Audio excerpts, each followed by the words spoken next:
దీపం పథకాన్ని తెచ్చారు. ఆ పథకం సాంప్రదాయ కట్టెల పొయ్యి వాడకం నుండి ఎల్పిజి సిలిండర్ల వాడకం వైపుకు పేద మహిళలు మారడానికి దోహదం చేసింది. మహిళలు మహారాణులు అనే విశ్వాసంతో మా ప్రభుత్వం ఆ వారసత్వాన్ని నేడు కొనసాగిస్తూ దీపం 2.0 పథకాన్ని ప్రారంభించింది. ఈ పథకం కింద 90.1 లక్షల మందికి అర్హులైన లబ్ధిదారులకు సంవత్సరానికి 3 ఎల్పిజి సిలిండర్లను మా ప్రభుత్వం ఉచితంగా అందిస్తోంది. ఈ 25-26 ఆర్థిక సంవత్సరానికి గాను దీపం 2.0 పథకం కోసం 2,601 కోట్ల రూపాయల కేటాయింపును ప్రతిపాదిస్తున్నాను. ఈ ఆర్థిక సంవత్సరానికి గాను పౌర సరఫరాల శాఖకు 3,806 కోట్ల రూపాయల కేటాయింపును ప్రతిపాదిస్తున్నాను. సంక్షేమ రంగం ప్రజలకు సామాజిక సంక్షేమాన్ని అందించడమే అధికారం యొక్క ఏకైక విధి బెంజమిన్ డిస్రేలి అన్నారు. స్వర్ణాంధ్ర విజన్ 2047 లక్ష్యాలకు అనుగుణంగా మేనిఫెస్టోలో ఇచ్చిన మా హామీలను అమలు చేస్తూ బడుగు బలహీన వర్గాల సంక్షేమానికి మా ప్రభుత్వం పెద్దపీట వేస్తోంది.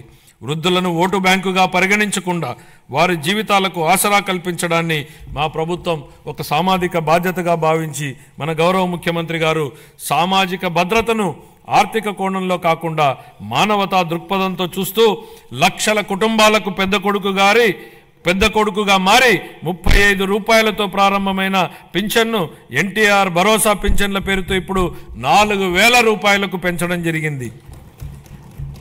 దేశంలోనే అత్యధిక సామాజిక భద్రతా పెన్షన్లు ఇస్తున్న రాష్ట్రం మన రాష్ట్రమే. మేనిఫెస్టోలో ఇచ్చిన హామీ మేరకు ఎన్టీఆర్ భరోసా పథకంలో భాగంగా మా ప్రభుత్వం పెన్షన్లను వివిధ విభాగాలలో 4,000 రూపాయల నుండి 15,000 రూపాయల వరకు లబ్ధిదారులకు అందిస్తూ నిజమైన సంక్షేమానికి ఆదర్శంగా నిలుస్తోంది. షెడ్యూల్ కులాలు మరియు తెగల విద్యార్థులకు విద్యా సామాజిక భద్రత మరియు ఆర్థిక సాధికారతలపై మా ప్రభుత్వం దృష్టి సారించి వారి కోసం ప్రీ మెట్రిక్ పోస్ట్ మెట్రిక్ ఉపకార వేతనాలను అందిస్తోంది. మా ప్రభుత్వం మొత్తం 27.39 లక్షల మంది షెడ్యూల్ తెగల సామాజిక ఆర్థిక అభివృద్ధికి కట్టుబడి ఉంది.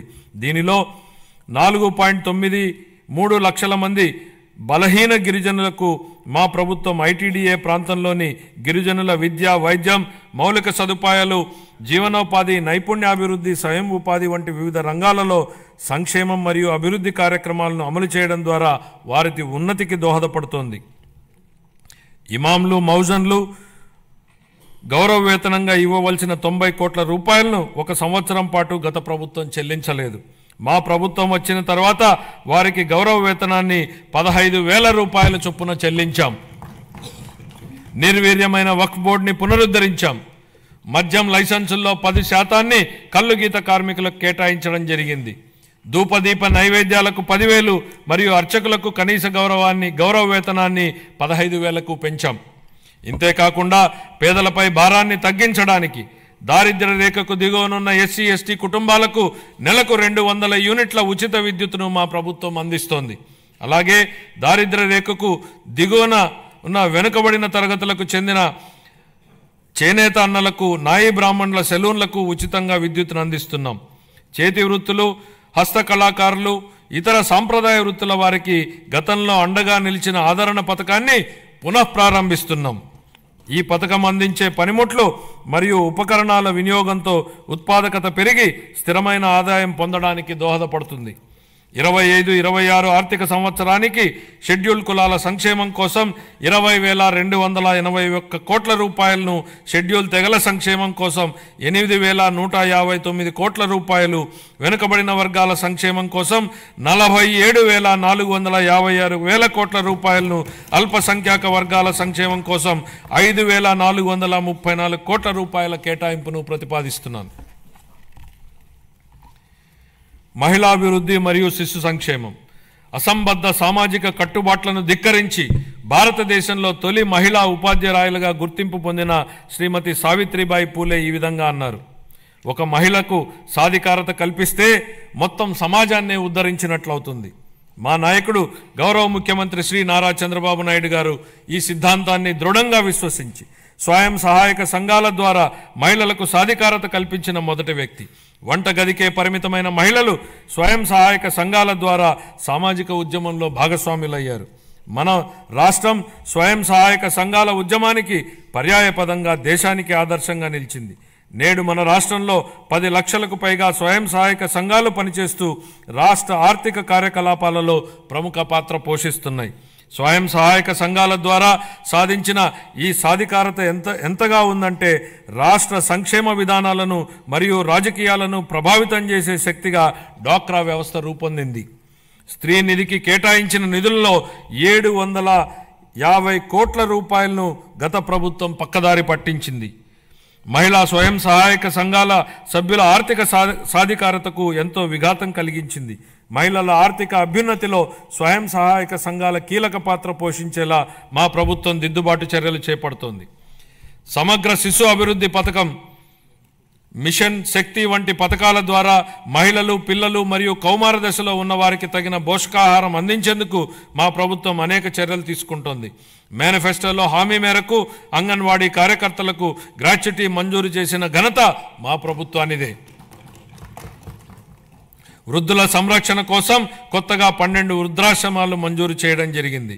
25-26 ఆర్థిక సంవత్సరానికి గాను మహిళలు, పిల్లలు, దివ్యాంగులు మరియు వృద్ధుల సంక్షేమ శాఖకు 4,332 కోట్ల రూపాయల కేటాయింపును ప్రతిపాదిస్తున్నాను.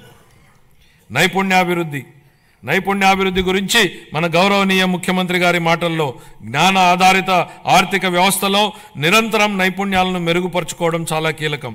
కాలానుగుణంగా మారుతున్న పరిశ్రమల యొక్క అవసరాలను తీర్చడానికి నైపుణ్యం కలిగిన మానవ వనరులు చాలా ముఖ్యం. మా ప్రభుత్వం శ్రామిక జనాభా నైపుణ్యాలను అంచనా వేసి అభివృద్ధి చెందుతున్న పరిశ్రమల అవసరాలకు అనుగుణంగా వారిని తయారు చేసే దిశగా నైపుణ్య గణన జరుపుతోంది. స్థానిక పరిశ్రమల డిమాండ్ను తీర్చడానికి నిరుద్యోగ యువతకు మరియు కళాశాల డ్రాపౌట్లకు శిక్షణ ఇచ్చేందుకు 83 పారిశ్రామిక శిక్షణ సంస్థలలో నైపుణ్య కేంద్రాలను ఏర్పాటు చేయడం జరిగింది. ప్రధానమంత్రి జన్ వికాస్ కార్యక్రమం కింద అల్పసంఖ్యాక వర్గాల వారి కోసం ప్రత్యేకంగా 4 కొత్త పారిశ్రామిక శిక్షణ సంస్థలను ఏర్పాటు చేయడానికి ఇప్పటికే ప్రతిపాదనలు చేయడం జరిగింది. 25-26 ఆర్థిక సంవత్సరానికి నైపుణ్యాభివృద్ధి మరియు శిక్షణ శాఖకు 1,228 కోట్ల రూపాయల కేటాయింపును ప్రతిపాదిస్తున్నాను. పాఠశాల విద్య. గత ప్రభుత్వ దుర్మార్గపు పాలన కాలంలో రాష్ట్ర విద్యా వ్యవస్థపై దృష్టి సారించకపోవడం, నిర్లక్ష్యం మరియు తప్పుడు విధానాల వలన మన రాష్ట్రంలోని 2.43 లక్షల మంది విద్యార్థులు బడి మానివేయడంతో వారి భవిష్యత్ ప్రమాదంలోకి నెట్టివేయబడింది. ఇలాంటి పరిస్థితుల్లో విద్యా వ్యవస్థను చక్కదిద్దే అత్యంత కఠినమైన బాధ్యతను మంత్రి నారా లోకేష్ గారు తన భుజస్కంధాల మీద వేసుకున్నారు. నేటి బాలలే రేపటి పౌరులనే భావనతో విద్యా వ్యవస్థను ప్రక్షాళన చేయడం మొదలుపెట్టారు. రిజల్ట్